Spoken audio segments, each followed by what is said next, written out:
Salut à tous, aujourd'hui Samson CSM nous fait une présentation de son Iroquois C4, nouveau format, dites-nous si ça vous plaît comme ça. Allez, abonnez-vous, partagez, ciao à tous. Voilà, bonjour à tous. Alors, on va présenter aujourd'hui le C4 Urukai en 120 cm. Je vous laisse les images telles qu'il est sorti de l'usine C4 à l'époque. J'ai pas l'année de production, par contre, j'ai cherché, je sais pas, laissez en commentaire. Voilà, avec sa petite poignée orange là de l'époque. Et là, on va voir ce que moi j'ai réalisé sur le modèle que j'ai acheté. Voilà, donc c'est un fusil que j'ai acheté à un gars sur les réseaux, et quand j'étais le récupérer, j'étais vachement surpris par son poids, quoi. C'est vrai qu'il a une grosse masse, il est très lourd hors de l'eau.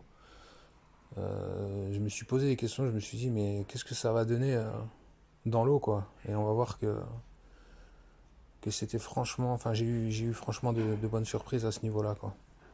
Voilà, donc un gros fût os de sèche avec un design bien particulier comme C4 sait faire.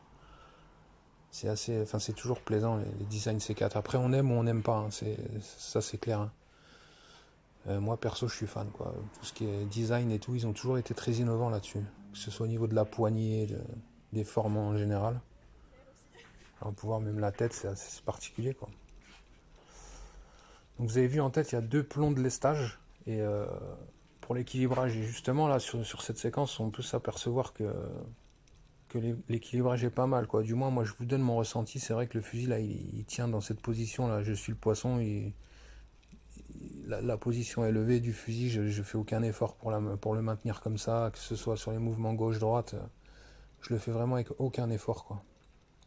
Les tirs ils sont fluides, là, il y a une grosse masse, donc il y a très peu de recul, ce qui fait que le fusil est précis, quoi. Voilà, je me permets même de faire des petites séquences d'indienne avec un 120, c'est quand même fort, quoi. Voilà.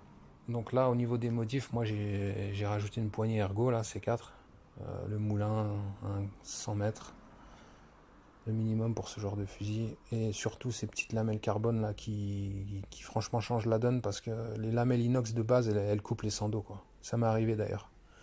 Et depuis que j'ai fait cette modif, j'ai plus de problème avec les sandos. J'ai fait un petit camouflage là, époxy. Voilà, c'est vraiment. Ah oui, alors ce largue-fil là, au début j'ai eu du mal. Mais c'est pareil, hein, une fois qu'on s'y fait, on s'y fait, qu'on l'oublie en fait, hein. Après, c'est sûr que c'est pas l'idéal, hein. Franchement, les nouveaux mécanismes avec le largue-fil dans le mécanisme, c'est bien mieux, mais bon, on s'y fait, quoi. Et le passage de fil en tête, comme vous pouvez voir, pareil, au début, on se demande où est le passage. Je sais même pas s'ils ont prévu un passage, quoi. C'est un peu comme ça sur tous les modèles C4. Fin de l'époque, hein, je parle. Mais une fois qu'on s'y fait, quoi. C'est pareil, il n'y a plus de problème.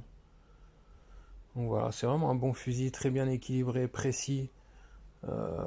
Dû à sa masse, hein, il y a peu de recul. Franchement, c'est une bonne surprise pour un vieux de la vieille comme ça. Voilà. Super fusil.